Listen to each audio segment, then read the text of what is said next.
വെറുതെ ഒരു മുൻകരുത്. ഈ ഫ്ലാറ്റിന്റെ ഒറിജിനൽ കീയും ഡ്യൂപ്ലിക്കേറ്റ് കീയും എൻ്റെ ഇല്ല. ഇനി ഞാൻ തീരുമാനിക്കും നിങ്ങൾ എപ്പോൾ പുറത്തു പോകണം. രമേശ്, ഞാൻ നിങ്ങൾ വിചാരിക്കുന്ന പോലെ ഒരാളല്ല. ഞാൻ പറയുന്ന ഒന്ന് കേൾക്കണം പ്ലീസ്.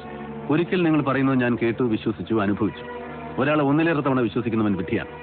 അതിന് ഞാനില്ല. ശരി, ഞാൻ പറയുന്നത് നിങ്ങൾക്ക് കേൾക്കണ്ടെങ്കിൽ വേണ്ട, പക്ഷെ എനിക്ക് പോയേ പറ്റൂ. വിടില്ലെന്ന് ഞാൻ പറയില്ല, പക്ഷെ അത് ഗണേശന്റെയും മഹേന്ദ്രന്റെയും ഫ്ലൈറ്റ് ഈ ഫ്ലാറ്റിന്റെ മുകളിലൂടെ പറന്നതിന് ശേഷം മാത്രം. എങ്കിൽ അവർ ആ ഫ്ലൈറ്റിൽ പോവില്ല.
വടക്കൻ കളരിമുറയിൽ നീ തീപ്പോയെടുത്തടിച്ചപ്പോൾ എനിക്ക് ചെറുതായിട്ടൊന്ന് നൊന്തു.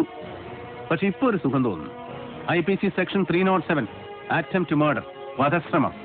എന്റെ ഫ്ളാറ്റിൽ അതിക്രമിച്ചു കയറി എന്നെ വധിക്കാൻ ശ്രമിച്ച കുറ്റത്തിന് തന്നെ അകത്തിടാൻ എനിക്ക് യാതൊരു ബുദ്ധിമുട്ടുമില്ല. Have a nice day. SP Punnakkadan, ഞാൻ രമേശ് നമ്പ്യാർ. പറയണം. മുൻകൂട്ടി അറിയിച്ച് കൊല ചെയ്യുന്ന ആൾ ദേവൻ തന്നെയാണെന്ന് നമുക്ക് തെളിയിക്കാം. അയാളിപ്പോ സീലിയൻ ഫ്ലാറ്റിൽ എന്റെ കസ്റ്റഡിയിലുണ്ട്. നമ്മൾ തമ്മിലുള്ള പ്രശ്നങ്ങളൊക്കെ അവിടെ നിൽക്കട്ടെ. നിങ്ങളിപ്പോ ഇവിടെ വരുന്ന വരണം. നിങ്ങൾ ചെയ്തത് ശരിയാണെന്ന് തെളിയിക്കാനുള്ള ഒരു അവസരമാണ്.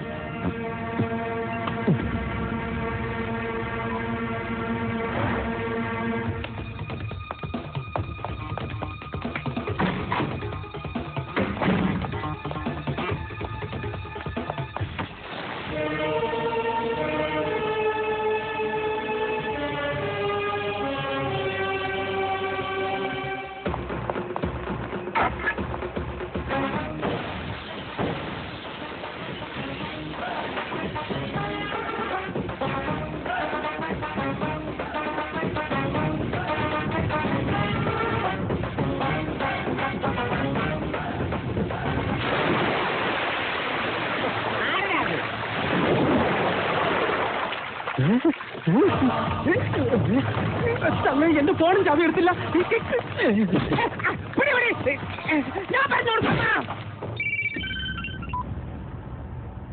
എന്താ രാമു? രാമുവല്ല വക്കീൽ സാറേ, ദേവൻ. സോറി രമേശ് നമ്പ്യാർ, ഞാൻ ആ മുറിയിലല്ല. ഇവിടെ ഈ സ്വിമ്മിംഗ് പൂളിലേക്ക് നോക്ക്. വക്കീല് വിളവ് പഠിച്ച പള്ളിക്കൂടത്തിലെ ഹെഡ് മാസ്റ്ററാ ഞാൻ. കുറെ ദിവസമായി ഉറങ്ങിയിട്ടെന്ന് പറഞ്ഞില്ലേ? സുഖമായിട്ട് കിടന്നുറങ്ങാ. കൂടെ ചാടേണ്ട വക്കീലെ കാലൊടിയും. സ്വിമ്മിംഗ് പൂളിന്റെ വെള്ളം ഞാൻ തുറന്നു വിട്ടിരിക്കുക. ഇത് കണ്ടോ? ഇനി ആ ഫ്ലാറ്റിന്റെ അകത്ത് നിന്ന് വക്കീൽ എപ്പ പുറത്തിറങ്ങണമെന്ന് ഞാൻ തീരുമാനിക്കും.